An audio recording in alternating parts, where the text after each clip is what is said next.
Mais on s'est rendu compte que il est en train de déverser sa frustration. Il est en train de voir qu'un Ghanouin, c'est un négri en fait. Il est en train de voir ce qu'un Ghanouin est en train de réaliser aujourd'hui et il est véritablement frustré. Et il est en train de déverser sa frustration. Et au peuple congolais, on voudrait leur dire qu'on ne peut pas s'attaquer au Congo. Vraiment, on respecte vraiment les Congolais, c'est des gens exceptionnels. Et on ne peut pas mélanger avec des racailles pareils. Une autre chose qu'on peut dire, c'est quoi? C'est comme si vous analysez. Mélanger avec des racailles pareils. Si vous analysez bien, vous allez vous rendre compte que Zach, c'est quelqu'un qui n'a rien de substantiel de fond. Il dit qu'il est un influenceur. Qu'est-ce qu'il influence en quoi? Il a apporté quoi? Lorsqu'on voit des personnes comme les Philippe Simon, c'est des gens qui influencent mais qui apportent des réalisations concrètes. Zach peut nous dire qu'est-ce qu'il apporte de concret à l'Afrique?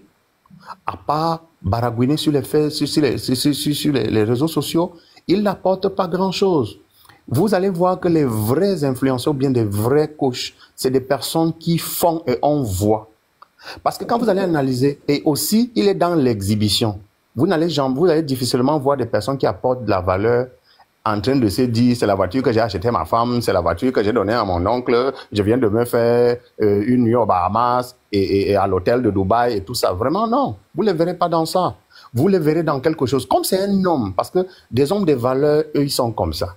Ils connaissent ce qu'ils peuvent vous présenter. Parce que ça frise un peu à une personne qui a un trouble de personnalité.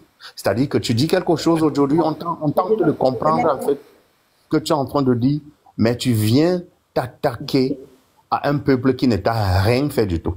Est-ce que les Camerounais ont un jour manqué de respect à Zach? La réponse est non. Est-ce que Francis Ngannou a déjà mentionné, il sait même que Zach existe? La réponse, c'est non. Il ne sait même pas s'il existe. Tu dis que ton ami, c'est Joshua, Anthony Joshua. Ça, c'est ton problème avec lui. Mais lorsque vous analysez, il dit qu'il est un sportif. Mais je vous pose la question à tous ceux qui sont dans le panel. Est-ce que vous avez déjà vu un sportif se moquer de la défaite, se moquer d'un autre parce qu'il a eu une défaite? Ça n'existe pas. Au contraire, il lui apporte du soutien en donnant des messages d'encouragement pour qu'il puisse se relever de cela. Parce qu'en réalité, il n'y a rien. Il n'y a aucune discipline de la vie. Il oublie qu'il a passé sa vie à subir sa échouer. Voilà. Il a passé sa vie à échouer. On a passé sa vie à recevoir des chaos. Des chaos. J'ai dit aujourd'hui, sur Facebook, on a ri comme des fous. On est parti creuser. Toutes ces vidéos-là sont en train de sortir maintenant. Toutes ces vidéos-là sont tombées comme des sacs de manioc. Je n'ai jamais vu. Même les Asiatiques lui ont tabassé. C'est quand même compliqué avec tout son... Avec tous ses muscles-là. Il dit qu'il touche un coup de poing dans l'air comme ça là. On lui donne un coup de poing, il s'est tourné, il fait le pied derrière comme les bagarres des rues là. Il dit que les bagarres du quartier là, j'ai ri, je voulais mourir. Comme s'il était même à MMA. Même à MMA, on ne peut pas faire ça. Quand même. Non, c'est trop. Et c'est lui qui vient gueuler sur les gens. Il dit qu'il peut taper 99,9% des Camerounais. Il n'y a que 1% qui reste par respect. C'est ce qu'il a dit.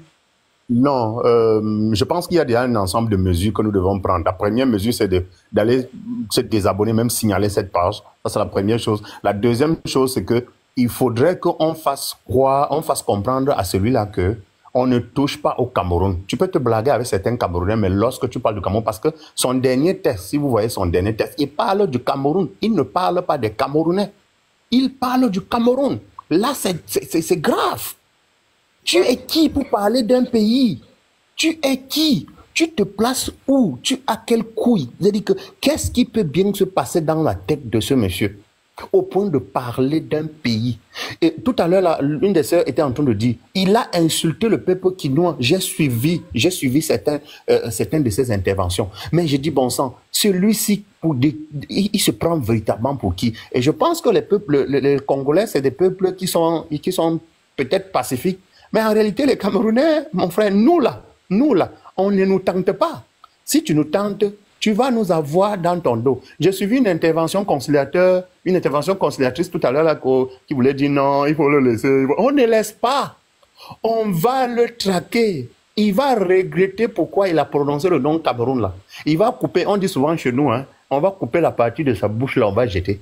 Là, il va comprendre que quand je vais parler d'un pays, je ne parle pas simplement du Cameroun. Quand je vais m'adresser à un pays, je dois mettre les gants, même comme il avait les gants, mais pour boxer, ça l'avait dépassé, ou ses gants pesaient, ou il n'avait pas, il avait la myopie. Il donnait même des coups de poing dans le vide. On dirait quelqu'un qui est atteint d'une maladie ou du glaucome, ou c'était quelle maladie. Donc voilà un peu ce que je dis. Merci, Mohamed, pour cette parole. Merci, grand frère. Ce que je voulais rappeler aux gens, est que non, il faut comprendre que dans les réseaux sociaux, là, nous sommes des blogueurs. Je ne peux même pas m'appeler influenceur parce que moi, je ne sais pas, c'est pas mon métier, je ne vis pas de ça. Vous comprenez, non? Si je continue à faire des vidéos aujourd'hui, c'est parce que j'ai les abonnés. Sinon, à la base, là, si je n'avais pas un projet pour mes abonnés, là, je ne devais pas faire. Moi, je ne peux pas dire que j'impacte quelque chose ou bien j'influence quelque chose, non.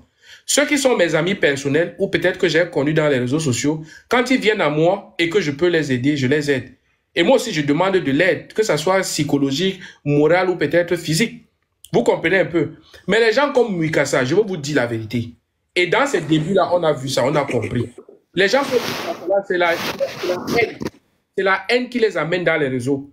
Parce que c'est sa déception qui l'amène dans les réseaux sociaux. Il nous a expliqué ça. Zach Mwikassa a la haine contre les femmes comme ça parce que la femme l'a déçu. Et tu ne peux pas prendre le problème d'une seule femme. La vie que tu as vécue avec une seule femme, crois que toutes les femmes sont des mauvaises personnes. Et quand il fait tout, quand vous suivez ces dernières vidéos de ces temps-ci là, vous allez comprendre qu'il parle avec une haine. Il a une haine en lui. Tu ne peux pas parler de tout un pays comme si tu connaissais du début jusqu'à la fin. Tu ne connais pas le premier jusqu'au dernier Camerounais. Tu ne peux pas te lever, c'est-à-dire parler d'un peuple comme si peut-être c'était des rientons. Alors que toi-même, tu sais que tu n'es même pas un exemple. Tu as raté tout ce que tu as fait. Les gens te connaissent aujourd'hui parce que tu es devenu blogueur. Aujourd'hui, les gens parlent de Mwikassa parce qu'il est dans les réseaux sociaux.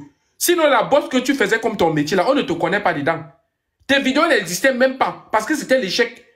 Aujourd'hui, comme tu as commencé à mal parler des gens, les gens ont commencé à chercher qui tu es. Les Camerounais ne te connaissaient pas. Aujourd'hui, tu demandes aux Camerounais de se désabonner de ta page. Lesquels Camerounais? Moi, je me demande que c'est lesquels Camerounais. Toi, tu vas donner les conseils à quel Camerounais? Aujourd'hui, comme tu as commencé à mal parler des Camerounais, voilà comment tes vidéos sont en train de sortir. Maintenant, ça t'a donné les mots de tête. Tu dis maintenant que le combat que tu as perdu, là, tu as eu 5 millions de dollars. Toi, comme ça, là, toi, quand toi, tu faisais la boxe, on ne payait pas les Africains avec les millions de dollars. Hein. Et dis, toi, pareil, tu manques, tu crois que c'est les idiots qui t'écoutent. Toi, quand tu faisais la boxe, là, on ne payait pas les Africains avec les millions de dollars. Si tu veux, je te mets au défi. Je te mets au défi que tu nous pointes un Africain comme ça, là, qu'on a payé à 5 millions de dollars parce qu'il était dans une cage. Ça n'existe pas. Les Francis Ngannou, là, ils ont commencé à boxer, là, on les payait combien? 2500 €. Francis Ngannou, on a payé Francis Ngannou 2500 € dans les cages. Et même quand il était à UFC là, Ngannou a eu le salaire de 10 000 €. Les Ngannou, ils ont eu le salaire de 10 000 €. Toi, comme ça, là, on ne te connaît même pas. On ne sait même pas où tu as commencé. Tu dis que tu as eu 5 millions de dollars. Toi, comme ça, là, tu as eu 5 millions de dollars. C'était avec qui? Dans quel combat? Parce qu'on voit même les gens qui te battent dans les cages là. C'est les gens, c'est les non-names. C'est les gens qui n'ont même pas de nom. Les boxeurs aujourd'hui, là, quand on met les paris, parce que j'ai suivi ta vidéo là où tu dis que si tu veux aujourd'hui, tu entres dans une cage, tu signes un contrat de 5 millions de dollars. Tu manques. Qui va boxer avec toi? Aujourd'hui, les boxeurs, c'est les challenges. Les boxeurs se challenge. Toi, les boxeurs avec qui tu as boxé là, ce sont les non-names. On ne les connaît même pas. Déjà, toi, on ne te connaissait pas. C'est des boxeurs de deuxième niveau. On ne les connaissait pas. Ils n'ont pas de nom. Mais ils t'ont quand même battu. Tu n'as pas fait la course des grands. Tu n'as même pas été dans la ligne, dans la liste des grands boxeurs. Même au Congo, même ton propre pays là, que tu ne soutiens pas là. Beaucoup de gens ne savent même pas là-bas que tu es un boxeur. C'est toi qui vas venir aujourd'hui, après des années d'échecs, venir mal parler du Cameroun. Tu vas venir, tu te bases sur quoi pour parler du Cameroun? Pour dénigrer le Cameroun. Jusqu'à dire que si tu veux être ami avec quelqu'un, c'est avec Paul Biya. Toi, tu as quel niveau? Tu as quel niveau d'être ami avec Paul Biya? Donc, pour dire que tout le reste des Camerounais, c'est des gens qui n'ont pas ton niveau. Avec le français que toi, tu nous parles là. Mais c'est pathétique. Tu voulais qu'on parle de toi là. On va parler de toi et on va te dire tes vraies vérités parce que tu ne vaux rien. Tu as raté ta vocation. Tu as échoué là où les autres ont réussi. Ça te fait mal. Parce que quand tu vois les contrats, Ngannou là, même quand il a perdu avec André Joshua là, tu sais combien il a pris? Tu sais combien il a pris? Même avec André Joshua, avec Joshua là, tu sais combien il a pris? Tu sais combien vaut un cachet de Ngannou? Il vient de gagner là, il a pris combien? 10 millions. Même la personne qui l'a battu a pris 2 millions de dollars. Alors qu'il est champion, il est champion du monde. Il a pris 2 millions de dollars. Ngannou a pris 10 millions. Vous êtes entré dans la boîte, vous étiez bête, vous n'avez pas signé des contrats. Aujourd'hui, Ngannou est associé, c'est-à-dire il est associé à l'UFC. Il est associé, dit associé. On ne peut pas encourager ça, on ne va pas encourager ça, que les Africains ne vont pas encourager. Pourquoi? Ça t'énerve, ça te choque à quel niveau? Pourquoi ça te dérange? Vous avez la parole, hein, les frères. Merci beaucoup, monsieur. Bon, en fait, moi, ce que je voulais ajouter ici, c'est ce que je t'ai en train de dire sur d'autres panels tout à l'heure, que nous n'avions pas de problème avec les Congolais, que les chers Congolais, le peuple congolais ne s'inquiète pas parce que nous n'allons pas insulter le peuple congolais, nous n'allons pas les clasher, nous ne serons pas en clash parce que nous resterons toujours des frères. Mais le seul individu, c'est ce monsieur, ce vaurien qui est là-bas. C'est lui notre problème. Donc, chers Congolais, on ne veut même pas savoir où il sort, de quelle nationalité. C'est un Africain, c'est un Noir et c'est à lui on doit s'en prendre. Donc, vous les Congolais, on n'a pas de souci avec vous. Pas de messages bizarres en bas. Que ne tombez pas dans la haine, bien dans la discrétion, avec des commentaires qui viendront de gauche à droite. Ce qui est sûr, c'est pas les Camerounais qui vont commenter en négativement. Vous comprenez? Donc, c'est ce que je voulais vous dire. S'il vous plaît, restons unis. Il n'y a pas de problème entre nous, entre le peuple comme congolais. Nous sommes des frères, nous sommes une famille et nous sommes de l'Afrique centrale.